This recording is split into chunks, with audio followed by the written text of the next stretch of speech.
Hello, everybody, and welcome back to my continuation of my book reading of The Girl on the Train. Chapter 3 Rachel.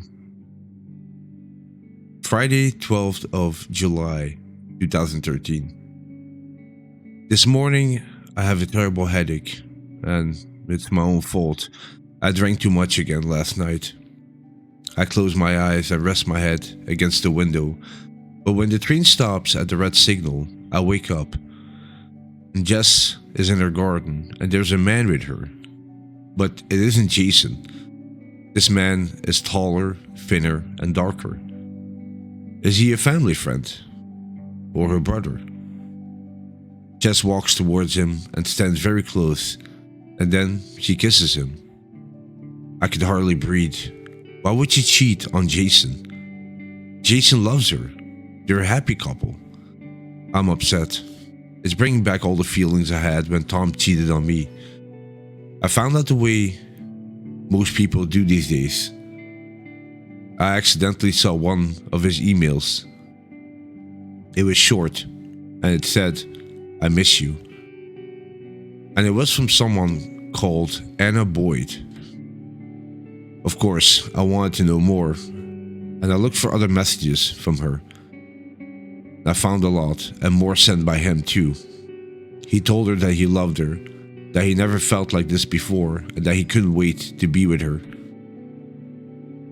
I was in shock and in terrible pain after I read those emails. But today, I'm furious. How can Jess do this to Jason? What's wrong with her? If I saw her now, I would hit her. The train journey home is hot, and there are too many people.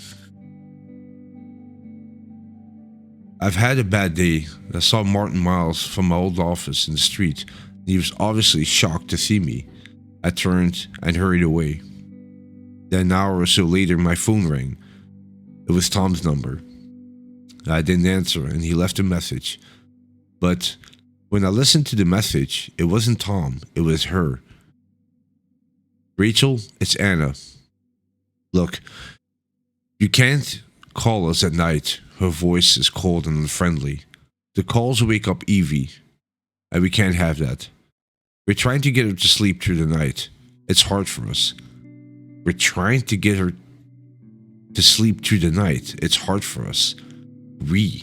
Us, our perfect little family. I'm angrier than I've ever been. She's stolen my husband and my house, and now she calls me to tell me that my pain is getting in her way. I've drunk 2 cans of gin and tonic, and now I open the third. I need to slow down. If I don't, I might call her and shout at her, but I keep drinking, although I know it's a bad idea." Saturday, 13th of July 2013. The sound of Katie happily cleaning the house wakes me up. It's early and my mouth is dry. I lie and think about what I might do today. I could go to the gym, I could apply for a job, but I'll probably wait for Katie to leave the house and then go to the shop and buy a couple of bottles of wine. I spent all day in my room waiting for Katie to go out, but she didn't. By late afternoon, I couldn't wait any longer, so I told her I was going for a walk. I went to a pub on the high street and drank 4 large glasses of wine. Then I walked to the train station, bought 3 cans of gin and tonic, and got on the train. I'm going to see Jason. I'm not going to knock on his door, nothing crazy like that. I just want to go past the house on the train. I know it isn't a good idea, but I'm going to do it anyway. By the time the train passes the house, I'm quite drunk. Are they there? Is that him on the terrace? Is that her? Somebody's there. I can't see well, but I really want to know if they're there. I'm going to get off at the Whitney station. I shouldn't get off there. It's too dangerous. What if Tom or Anna sees me? But I want to. There's a man on the opposite side of the train with short hair. He's looking at me. I think he's smiling. Is he? Or is he just staring? I'm not sure. I want to say something to him. I try, but I can't get any words out. Sunday, 14th of July, 2013. I feel awful. The early morning light hurt my eyes, and I have a terrible headache. I lift my hands to my face, and they're really dirty.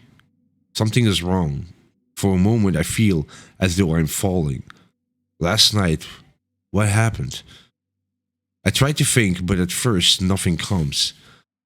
I think there was an argument. Someone was shouting. Did someone get hit? I don't know. Now I remember the pub, the train, then the Whitney station. Now I remember being on the road, Blenheim Road, and then nothing. My stomach turns over. Something bad happened. I know it. I can't picture it, but I can feel it. I touch the side of my head and it's wet. I look at my fingers and there's blood on them.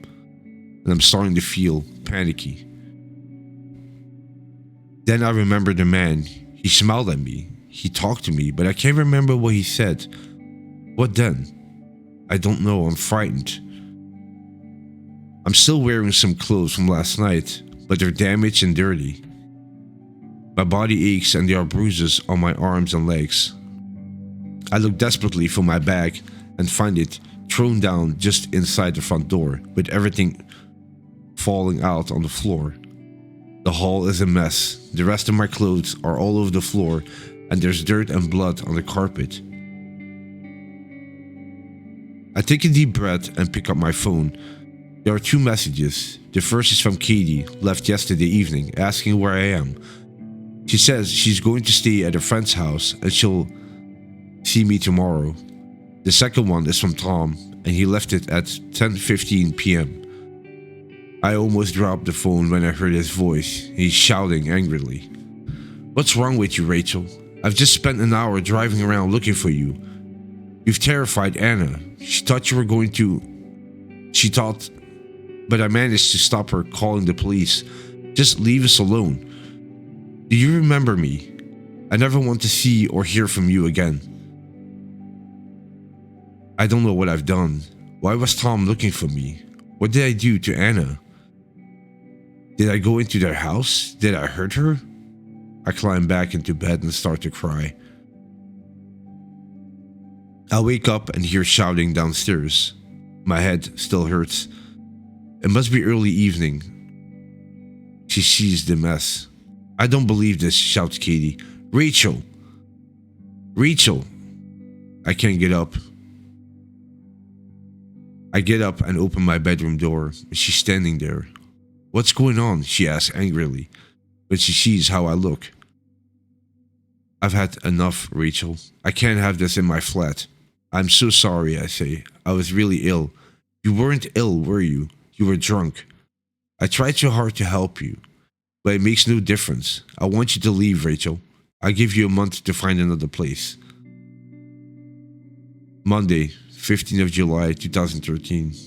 On the train this morning, the tears don't stop coming. What has happened to my life?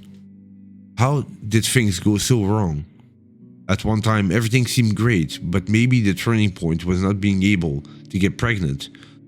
Yes, I think that was it. Tom started to look at me differently. I started to see myself differently, and everything changed.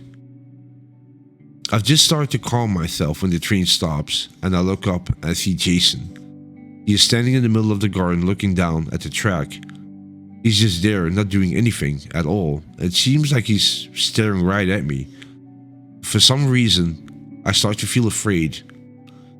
Then the train starts to move again, and he's gone. Later, in London, I have a bigger shock. I pass a news agent, and I see something that makes me stop in the street.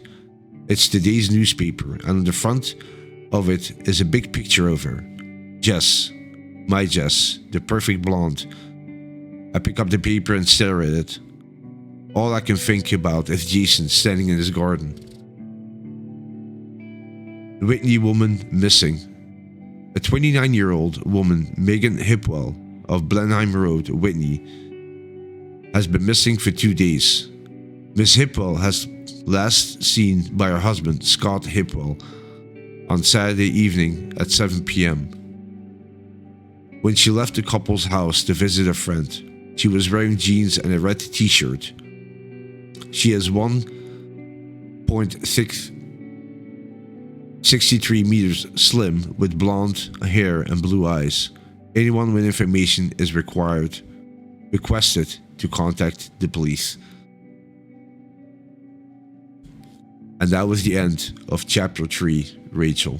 Thank you so much for listening. Hope you enjoyed it. Take care, and I'll catch you in the next one. Bye-bye.